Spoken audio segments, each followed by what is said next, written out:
Ho, ho, ho! Welcome to the NBA on Christmas Day, when we gather analysts to let you know why, before the game even begins, it won't be LeBron James's fault if his team loses, and it will be his fault if they win.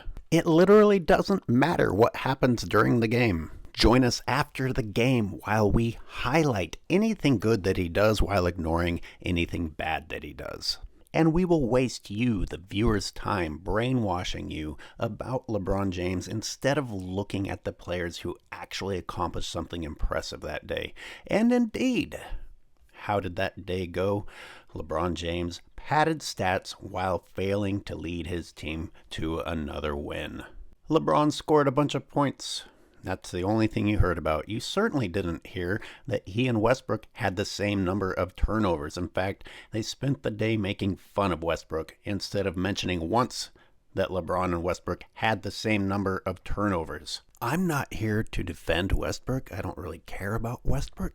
But what they're doing to Westbrook on these sports shows is like a witch burning. I mean, not one person mentioned that he and LeBron had the same number of turnovers while they crucify that guy. Westbrook, 12 rebounds, 11 assists. 5 of those rebounds were offensive, which is huge. Getting an offensive rebound is worth 3 for every defensive rebound, all while having the same number of turnovers as LeBron James. And may I point out that Westbrook has to work much harder for his shot opportunities, and unlike James, draws the double and triple team, which leads to the easy dish off to the teammate. Nor did they mention that James Harden had 36 points. That's only 3 less than LeBron had, except that Harden had 10 assists, 10 rebounds, and 3 blocks, and led his team to a victory. But now you LeBoners are going to talk about LeBron being short-handed. Okay, he's missing AD. Harden is missing KD and Kyrie. And who else of note does Harden even have on his team? Claxton, Brown, Bembry, Mills? Okay, Patty Mills is 33, which, if he was on LeBron's team, would make him a geezer, according to all the LeBron excuse-making analysts who say that the Lakers are too old. Let's talk about leadership for a little bit. A lot of people will retaliate to what I just said by pointing out that Jordan used to score a lot of points during losses.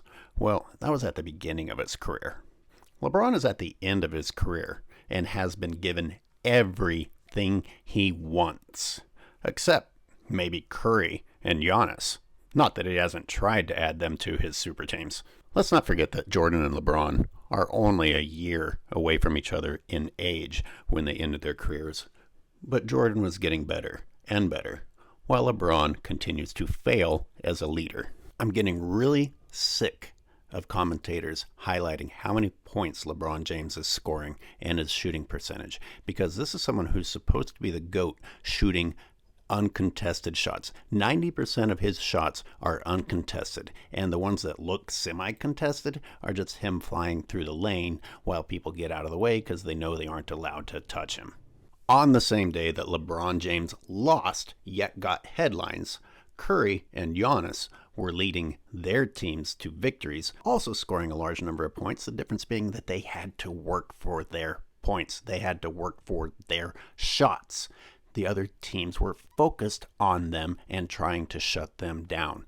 Look at what Curry has to do moving off the ball just to get an open shot. James, in the meantime, just stands there. No one's worried about him. You know what the strategy is? We will live with it. If LeBron James can make the shot, we have to live with it. You know, toward the end of the play, a defender will finally shoot out toward LeBron James, but he was out there alone. Why is someone who is supposedly the GOAT up there alone in the first place, just resting and waiting to receive the open shot? Maybe if the so-called GOAT was drawing the attention of the defenders and doing the hard work, the rest of his team could score more points and be more involved. Instead, they're doing all the heavy lifting while LeBron reaps the benefits of their work.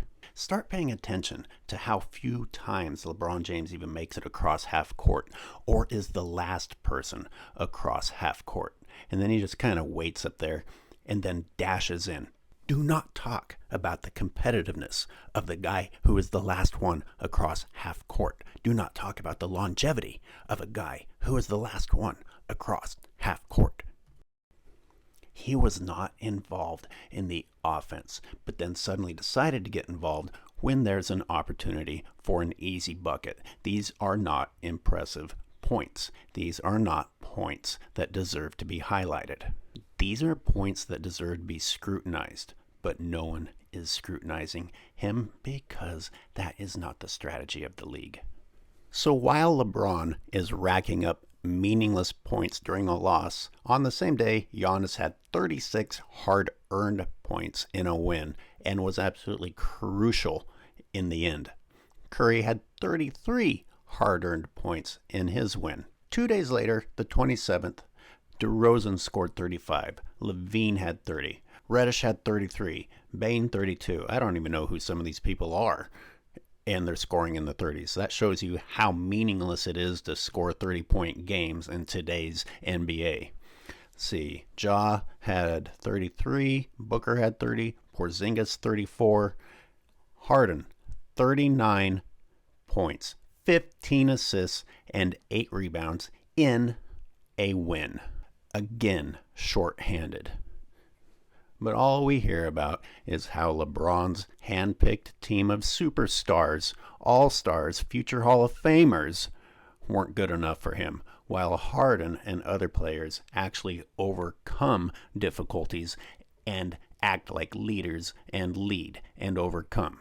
Let's not forget that LeBron James is monstrous in size at his position, which is why so many of his points are boring looking, uninspiring looking.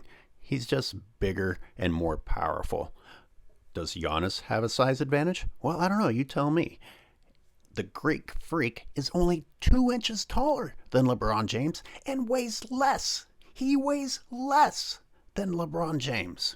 Steph Curry, 6'2", 7 inches shorter than LeBron James. But that doesn't stop Steph Curry from doing what he does out there. In fact, it makes it much more impressive because you see how hard Steph Curry has to work to get his shots and how much attention he draws from the other team.